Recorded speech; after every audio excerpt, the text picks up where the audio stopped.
Oke, Assalamualaikum warahmatullahi wabarakatuh. Waalaikumsalam warahmatullahi wabarakatuh. Apa kabar semuanya? Baik. Akhirnya alhamdulillah sangat bisa podcastan lagi. Kita balik lagi di Baulang. Dan gua bersama Gusman lagi. Yeay. Setelah sekian lama kita berpisah. Yoi. Dipisahkan oleh jarak yang tak pernah mempertemukan. Episode kemarin gua coba monolog. Jadi nggak bolang gitu ya, nggak obrolan, tapi monolog. Gue ngobrol itu sama diri gue sendiri. Dan gue ngobrol sama teman-temannya. Iya, karena gue nggak biasa ngomong sendiri di rekam. Kemarin gue nyoba juga sih bikin monolog. Aneh kedengarannya. Aneh. Iya. Karena nggak biasa. Nggak biasa. Tapi kalau misalkan lu di motor nih ngobrol sendiri itu bisa. Tapi gue bisa-bisa aja sih, cuman pas gue denger lagi, aneh juga yang gue bahas pemilu ya. Terus ngapain gue berterima kasih gitu? Gue sebagai siapa berterima kasih kepada KPPS sebagai rakyat Indonesia. Tapi dari masalah yang gue curhatin kemarin ternyata belum selesai juga ya pemilu ya. Iya. Juga. Tanggal berapa sih? 22 ya? 22 baru pengumuman 22 Mei. Tanggal 11 sekarang, masih 11 hari lagi. 11 hari lagi. Oh iya, dan kita nggak berdua doang, kita sama Fadil, kita ditemenin. Halo dong Dil. Halo. Hoi. Fadil ini adalah teman kita. Oh, dia ada telepon, ntar dulu. Oke, kita bakal bahas hal-hal yang ringan, yang nggak terlalu berat kali ya, karena udah mau buka. Ini rekaman dibuat pas kita mau buka puasa dan sekarang adalah hari ke-6 kita berpuasa. Ada di bulan Ramadan. Semoga Ramadan kalian tuh baik-baik aja. Amin. Kita mau bahas apa, Gus? Ini sebenarnya berita sih, tentang berita. Kemarin sempat tercengang juga sih gue ketika baca di website mainstream ya, portal-portal berita mainstream, kalau si Menteri Puan ini, siapa? Menteri apa Puan tuh? Puan Maharani. Dia menteri udah nggak jelas juga sih. Statementnya juga nggak jelas sih. Statementnya apa tuh? Guru mau diimpor ya? Nah, jadi Menteri Menko PMK, Pembangunan Manusia dan Kebudayaan. Jadi situ Bu Puan ini dia mengatakan kalau kita akan coba nih katanya impor guru-guru dari luar negeri ke Indonesia. Gue belum terlalu baca jelas sih isi kenapa dia bisa kayak gitu. Mungkin nanti dia akan jelasin transparansinya ya, alasan kenapa bisa ngomong kayak gitu. Tapi ini pandangan pribadi aja sih. Menurut lo gimana bro tentang itu? Menurut gua guru diimpor udah nggak masuk akal sih. Kayak barang ya? Iya. Maksudnya ngapain kita ngasilin guru tiap tahun itu, lulusan guru tiap tahun, sedangkan guru harus diimpor. Oh iya, by the way di sini kita kuliah di mana kita? Yuk, jangan kuliah. Mantan IKIP lah ya. Yang notabene kita semua hampir ya, gue dan teman-teman gue, terus dia dan teman-temannya juga ada lulusan di bagian kependidikan. Gue enggak sih. Ya, dia bukan sih. Gue prodi murni. Tapi kalau misalkan ditanya ini sama orang, kamu kuliah di mana? Oh, kuliah di UNJ. Kuliah di sini. Itu di mana deh? Di Rawamangun. Terus dia nggak tahu nih. Terus gue jelasin. Dulu itu IKIP. Oh, IKIP. Jadi kalau lulus jadi guru dong. Semua orang terfamiliar karena IKIP-nya. Jadi nggak tahu ke kampus ini juga walaupun negeri belum terkenal banget. Jadi balik lagi. Padahal Jakarta ya? Padahal Jakarta. Satu-satunya kampus di negeri di Jakarta. Sekarang enggak. Kalau dulu pas kita masuk, satu-satunya kampus negeri yang ada di Jakarta. Jaket kuning nggak masuk. Dulu kita juga jaket kuning tau? Oh iya. Dulu 1950. 60. Waktu zaman Soeharto. Jadi balik lagi, guru mau diimpor. Menurut gue nonsens sih. Dan alasannya itu adalah karena kompetensi guru yang emang nggak mumpuni di sekolah-sekolah gitu, menghasilkan murid-murid yang nggak kompeten. Jadi itu mungkin alasannya guru diimpor gitu. Terus statement di beritanya lagi kalau masalah bahasa itu bisa terfasilitasi dengan adanya les bahasa, semacam les bahasa gitu. Dan translator sih dibilangnya. Iya. Ya maksud gue ngapain kita impor guru gitu? Itu menurut gue udah di luar masuk akal. Kalau dari segi pembiayaan ya, antara kita ngelatih guru biar profesional sama ngelatih guru yang udah profesional biar bisa bahasa Indonesia, sama aja. Bahkan lebih mahal. mungkin bisa lebih mahal ngelatih guru buat berbahasa Indonesia. Pertanyaannya, ada yang mau nggak sih orang guru yang di luar negeri yang tapi udah enak ngajar, dia mau ngerelain nih waktu dia buat Indonesia yang dia bukan orang Indonesia, ngapain berbakti buat negeri ini gitu kan, kayak gitu loh. Ternyata di cost yang dikeluarin ya bakal lebih mahal buat ngelatih mereka, dan anak-anak kita pun belum tentu ngerti dengan apa yang mereka ajarin. Pernah sih di sekolah gue ngundang bule ya ke sekolah, karena gue sekolah swasta. Anak-anak kadang sering ngeluh, kayak akhir pelajaran nanya, Pak ada bule nggak? Ketika gue bilang nggak ada tuh anak-anak seneng. Kenapa? Karena mereka ngerasa ini bule ngajar apaan sih gitu. Beda kultur loh gitu. Kita nggak bisa maksain kultur luar masuk ke kita. Gitu. Semena-mena iya kayak gitu. Jadi mereka itu nggak bisa diajarin sama orang-orang luar. Yang di bayangan gue justru anak-anak kayak pada nerima. Ya mungkin awalnya guru gue bule gitu ya. Tapi pada lama-lama kelamaan mungkin karena cara ngajar di sono beda dan kita belum siap untuk menerima itu. Itu jadi kayak gue nggak mau lagi belajar sama kayak gini, susah nggak jelas gitu kan. Padahalnya itu yang keluar dari anak-anak gue tuh kemarin. Kayak gitu. Menurut lo gimana dia tentang guru impor? Guru impor, sekakal gak lo? Pandangan pribadi aja sih. Ntar menurut gue ya, pandangan pribadi gue sih agak gak manusiawi sih, karena gini, kita kondisinya tenaga guru itu banyak banget, dan sebenarnya banyak banget juga yang kompeten. Kalau misalnya kita lihat dari lulusan-lulusan yang baru, cuman emang apa ya, belum ada wadah yang baik gitu. Wadah macam? Iya. Berarti gini, guru honorer aja udah banyak banget sekarang. Ya kan? Bahkan kesejahteraan mereka aja bisa dibilang nggak ada lah. Banyak yang bisa dibilang amat sangat minim kesejahteraan. Terutama buat yang di daerah itu parah banget. Bahkan bisa sampai ada yang cuman dibayar berapa ratus ribu doang gitu per bulan, dan itu sama kayak saudara gue. Menurut gue tuh nggak masuk akal gitu. Saudara gue di daerah Sumedang. Dia jadi guru SD gitu kan. Iya. Dibayar cuman 200.000 per bulan. Dengan jam ngajar yang setara dengan guru-guru biasa di situ. Iya, makanya kalau menurut gue tuh agak nggak manusiawi, karena masih banyak guru-guru yang misalnya kompeten, dia punya jiwa yang baik dalam mengajar, dia punya rasa untuk ingin mengabdi buat negara ini, tapi nggak ada timbal balik yang baik dari negara ini. Bener ya, bener sih. Kalau ya apalagi gue yang bukan prodi dari pendidikan aja ngelihat nih nggak masuk akal. Bahkan dari headline beritanya aja menurut gue udah kayak apa sih nih, dagelan banget Indonesia pengen impor guru. Maksudnya kayak emang kita kekurangan guru apa? Emang kita negara yang baru merdeka apa? Itu masih boleh lah menurut gue, negara yang baru merdeka terus rakyatnya baru sedikit misalkan gitu ya, baru deklarasi. Ini masih ada apa ya, masuk akalnya dikit lah kita ngimpor guru gitu. Tapi ini masalahnya kita nggak ada apa-apa gitu, kecuali memang Bu Puan selaku menteri punya kajiannya, ya nggak sih? Maksudnya punya kajian kenapa sih kita harus impor guru. Tapi walaupun punya kajiannya itu pasti akan dibantah dengan kajian lain. Intinya adalah impor guru ini adalah hal yang nggak masuk akal gitu untuk saat ini.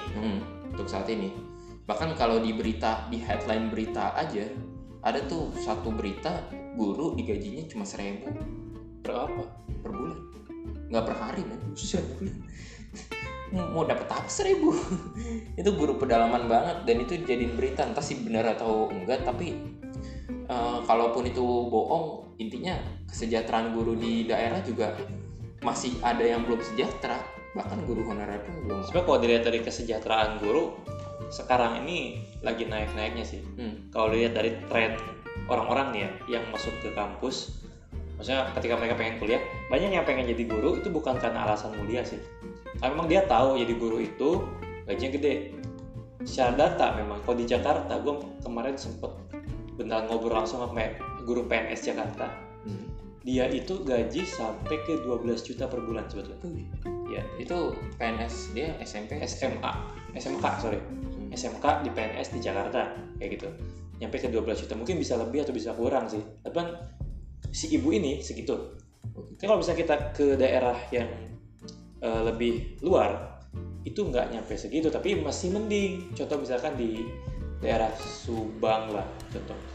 Gue belum tahu sih, gue belum pernah wawancara guru SMA di sana. Cuma kalau di guru SD di sana, itu tuh daerah Subang itu gaji sekitar 4 juta. Sedikit lebih kayak gitu. 4,5 lah kayak gitu. Ya kalau lihat di situ kan sebenarnya kesejahteraan guru tuh nggak jelek-jelek amat. Tapi kita lihat proporsi guru di sekolah. Sekolah ini di Indonesia, tadi gue cari data kayak gitu tentang sekolah di Indonesia itu ada kurang lebih berapa ini?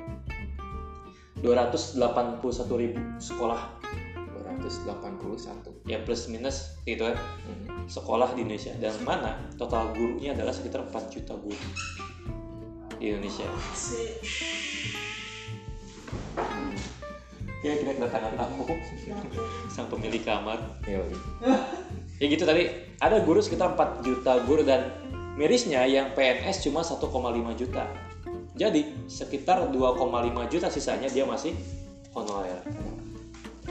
Yang mana kita bisa garis bawahi kalau honorer ini rata-rata dia ya walaupun kalau misalkan lu jadi honor di swasta ya itu lebih mending ketimbang jadi honor di negeri. Tapi kalau di Jakarta sih kayak enggak. Kayak honor di negeri juga lumayan kalau di Jakarta. Cuma kalau di daerah, gue mau honor di negeri itu kayak saudara gue. Dia cuma digaji 200.000 sebulan. Daerah Sumedang, guru SD gitu. Tapi kalau di SD-nya mama gue itu agak mending. Tapi semending-mendingnya berapa? 500.000. Gitu. Jadi di SD di daerah gue gitu ya. Kebetulan mama gue ngajar di sana, ada guru honorer gitu. Itu nyebutnya Sukwan. Digaji Sukwan. Ya, nyebutnya Sukwan. Dia digaji cuma 500.000 per bahasa Sunda itu. Nggak tahu bahasa apa. Jadi kayak gitu. Gue sering sempat nanya sih ke ibu gue, "Mah, itu yang kayak gitu-gitu itu cukup?" Kata ibu gue, "Harusnya enggak, tapi pada nyatanya cukup mereka." Nggak tahu dari mana. Ya mungkin karena ikhlas kali ya. Tapi gue jadi berimajinasi gitu. Kalau misalkan ini guru nih beneran diimpor, misalkan didistribusi di daerah-daerah. Anggaplah Jakarta enggak, Jakarta udah lampu hijau lah, sejahtera gitu misalkan. Tapi didistribusikan ke daerah-daerah yang merah gitu, yang emang orang-orangnya di sini tingkat pendidikannya rendah. Mereka bisa survive atau enggak, masalahnya itu guru-guru impornya. Gue kebayang guru-guru impornya justru banyak yang nggak survive ntar. Iya, karena fasilitas kita nggak memadai gitu. Fasilitas. Terus yang kedua, mereka akan tinggal di suasana yang lebih beda dengan suasana yang sebelumnya. Ya nggak sih? Ya. Jadi itu yang membuat mereka nantinya nggak terlalu survive pada awalnya. Jadi adaptasinya kurang. Gitu. Saya gue nggak tahu sih guru impor ini maksudnya guru dari luar disuruh ngajar di sekolah atau hanya sebagai mentor fasilitator guru-guru Indonesia. Gue nggak tahu. Karena gue belum baca jelas tentang itu. Iya sih. Cuma kalau andai kata memang hanya sebagai fasilitator, gue pun mulai berpikir ya, kalaupun hanya sebagai fasilitator, nggak juga. Karena gue baca di buku How to Teach Like Finland, pernah baca nggak lo? Tahu nggak itu? Kayak gue tahu bukunya. Itu buku terkenal banget karena Finland itu kan pendidikan terbaik ya. Gue baca di situ, dia bilang kalau sistem pendidikan di suatu negara itu nggak bisa semena-mena lo terapin di negara lain. Karena pendidikan ini nyatu dengan yang namanya kebudayaan. Kita kenal dengan istilah Kemendikbud. Kenapa pendidikan kebudayaan nyatu? Karena yang benar nyatu.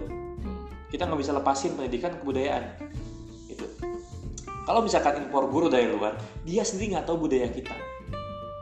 Ngelatih dia bisa, cuman biayanya berapa? Lebih besar nggak sih dengan ngelatih guru-guru kita? Dan lagian, mending mana sih lu punya anak nih sama anak orang lu sekolahin, anak lu kagak, pilih mana? Maksud gue gini, daripada kita minterin anak warga negara asing buat jadi semakin profesional gitu kan, mending kita pinterin anak-anak kita yang emang udah tanggung jawabnya dia lah buat ngebangun negeri ini gitu. Gue sih mikir ke situ tadi. Sempat sih. Jadi intinya apa ya? Karena dari tadi sih sebenarnya pandangan subjektif kali ya. Iya. Karena emang kita belum dapat data juga. Dan memang beritanya juga baru muncul dan menghebohkan. Wajar sih ngehebohin karena emang guru impor. Aduh, astagfirullah. Ini cukup menghebohkan dari sapi impor. Iya, sapi impor mah apa ya? Wah, kita kedatangan. Wih. Oke, kita Oke. Tadi gitu kali ya pandangan kita terkait sama guru impor. Iya. Ya tadi sorry juga ada jeda dikit karena memang kita harus nyiapin buka. Jadi ya kita pause ya. Oke, sekarang paling ke akhir aja kali ya. Jadi kalau nyiapin buka di cowok itu lama. Karena belum ada yang ngurusin. Kode bet sih. Enggak itu bohong. Oh iya. Oke, tapi benar. Jadi gimana pandangan kita tentang pandangan kita tuh sebenarnya masih aneh ya, sampai saat ini masih aneh karena yang belum keluar resmi ya. Itu baru celatukan doang. Semoga sih nggak jadi kalau misalkan memang nggak jelas. Jangan sampai kita kan udah ngeluarin biaya banyak, effort banyak, pemerintah juga kerja nggak cuma itu gitu. Tapi tiba-tiba ngeluarin hal kayak gitu. Kalau lebih baiknya kita kaji dulu, memberikan saran kali ya di output podcast ini, karena kita nggak sekedar cuap-cuap aja. Mungkin sarannya itu balik lagi ke yang statementnya Gusman tadi, kita lebih baik melatih kompetensi guru-guru kita dulu, melatih kompetensi guru-guru yang ada di negeri dulu sebelum kita akhirnya memutuskan untuk mengimpor. Karena menurut lagi-lagi aneh. Dan lagi pula gue belum pernah nemu loh ada negara, ini gue sendiri ya, gue belum pernah nemu ada negara ngimpor guru dari luar, kecuali sebagai pelatih ahli, tenaga ahli ya. Misalkan tentang kajian nuklir dibawa ke kita karena kita belum pernah belajar tentang itu ada. Tapi kalau misalkan untuk elementary school gitu kan, secondary high school yang senior gitu, SMA itu jarang, bahkan mungkin nggak tahu, gue nggak ada kayaknya sih. Kecuali memang gurunya ngelamar di sekolah itu. Tapi kalau lo tahu nih, di sekolah-sekolah swasta itu udah banyak guru dari luar. Contoh, kemarin gue ketemu sama guru dari BINUS, kepala sekolah di situ dia adalah orang Singapura. Filipina. Jadi di situ tuh di sekolah BINUS School itu, yang daerah Bekasi, kemarin beliau bilang, gue kebetulan ada kesempatan kumpul sama guru-guru internasional ya. Jadi ya gitu. Jadi mereka itu di sekolah-sekolah kita yang swasta itu udah banyak guru-guru luar negeri. Tapi itu pun karena memang murid-muridnya juga butuh guru-guru yang memang lancar dalam bahasa Inggris kali ya, sebagai pengantar. Ya kayak kita tahu lah di Indonesia bahasa Inggris itu masih kayak tabu gitu buat dipakai gitu. Bahkan kalau misalkan lu ngomong pakai bahasa Inggris campur, lu kesannya kayak anak jaksel, padahal mah itu cuma buat latihan aja gitu kan. Teman gue yang di Malaysia juga sama, dia pakai bahasa Inggris setiap hari. Itu stereotype banget sih. Iya. Tapi apa namanya? Mama. Saru. Oh gitu. Dimana. Tapi apa namanya? Ya menurut gua di samping ini isu yang nggak masuk di akal, ini juga termasuk pengalihan kali ya. Karena gue melihat ini bukan sebagai satu beritanya aja, tapi sebagai karena ini lagi musim-musimnya pemilu gitu ya. Masih nyambung ke politik mulu terus nih. Enggak, gue melihat ini sebagai satu kesatuan soalnya. Iya. Enggak muluk-muluk ini doang. Nah, gitu. Itu coba pandangan lu sendiri pribadi ya. Dari lu gimana, Jo? Dari lu. Sebenarnya kalau misalnya guru import itu closing statement lah ya. Ada solusi nggak? Ada solusi nggak? Sebenarnya udah pernah ada loh. Di mana? Itu tapi bukan kita yang impor, tapi kita yang ekspor. Dulu pas waktu zaman tahun 60-an kali atau tahun berapa ya, lupa. Itu kita kita ngekspor ke Malaysia. Iya. Itu. Cuman kan di sana kurang guru kan. Kondisinya memang seperti itu. Jadi Malaysia lagi kurang guru dan emang kondisinya untuk membangun Malaysia, karena Malaysia juga masih belum, berarti masih negara yang baru-baru lah merdekanya. Bisa Malaysia keren sekarang? Iya, bahkan sekarang Malaysia jauh lebih tinggi kalau bisa dibilang kualitas pendidikan dibanding Indonesia. Jadi saran tuh gimana nih buat statement tadi Mbak Puan ini? Bu Puan. Kalau gua sih lebih sepakat apa enggak nih? Sebenarnya nggak sepakat karena masih banyak sama yang tadi gue bilang, masih banyak sebenarnya guru-guru yang kompeten di Indonesia ini, yang patut dikembangkan ya. Cuman masih banyak juga guru-guru yang kompeten itu yang nggak terlirik sama pemerintah, nggak terlirik sama ya dunia pendidikan yang sekarang gitu. Jadi lebih banyak guru-guru yang seharusnya kompeten itu mereka mengembangkan kemampuan mereka sendiri. Jadi karena ada juga beberapa sekolah yang emang nggak ngikutin kurikulum kita. Iya, banyak. Dan itu jauh lebih bagus. Tapi swasta loh itu. Iya. Nggak boleh kalau negeri. Betul. Tandanya apa? Tandanya emang sebenarnya bukan gurunya, tapi bisa jadi sistem kurikulum di kitanya yang sedikit-sedikit ganti tanpa ada apa ya? Seharusnya kita itu lebih ke memperbaiki kurikulum yang ada, bukan mengganti kurikulum.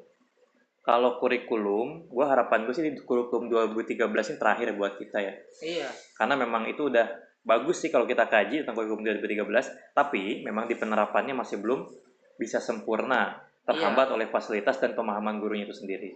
Betul. Itu. Dan paling gitu aja dari kita ya. Semoga ini bisa dikaji lebih lanjut lagi sih. Cuman saran dari kita ya, kalau andai kata memang ketidakjelasan masih ada, lebih baik ditunda dulu lah untuk agenda-agenda kayak gitu. Karena masih banyak hal penting yang harus kita selesaikan di negeri ini.